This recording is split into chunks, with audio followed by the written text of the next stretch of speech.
ভাৰতীয় এথলেটিক্স ফেডাৰেশ্যনৰ নৱনিৰ্বাচিত উপসভাপতি লক্ষ্য কোঁৱৰক সম্বৰ্ধনা।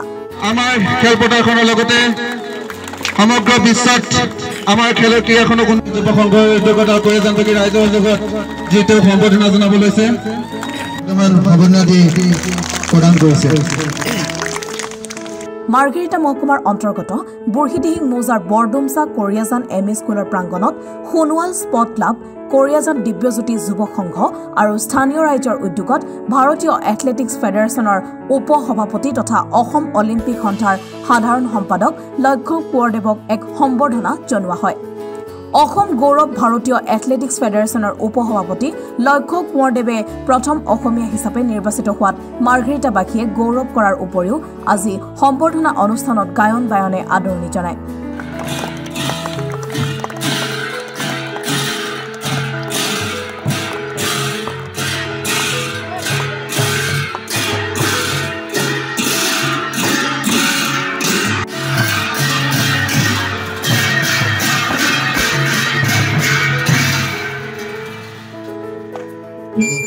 সম্বৰ্ধনা অনুষ্ঠানত উপস্থিত থাকে ভাৰতীয় এথলেটিক্স ফেডাৰেশ্যনৰ উপসভাপতি লক্ষ্য কোঁৱৰ, বিশিষ্ট ব্যৱসায়ী কৰ্ণ অৰ্জুন গগৈ, কেৰাটে প্ৰশিক্ষক প্ৰমোদ ভূঞাৰ লগতে কেইবাজনো বিশিষ্ট ব্যক্তিও উপস্থিত থাকে।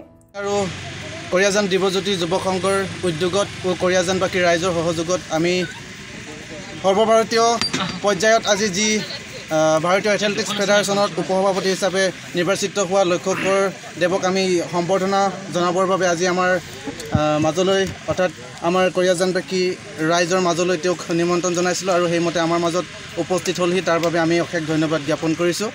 আচলতে আজি আমাৰ এখন কোনো ৰাজনীতি বা কুনীতিক লৈ আমাৰ এই সভাখন আয়োজন কৰা নাছিল।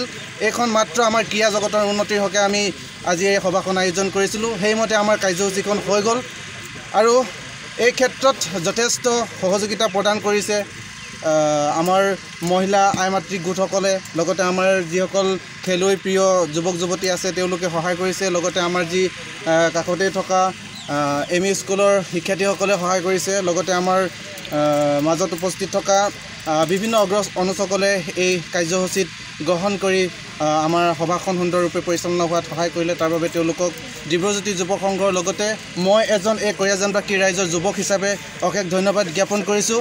অনাগত দিনত যিমতে আজি আমাৰ এই কৰিয়াজানত উপস্থিত হৈ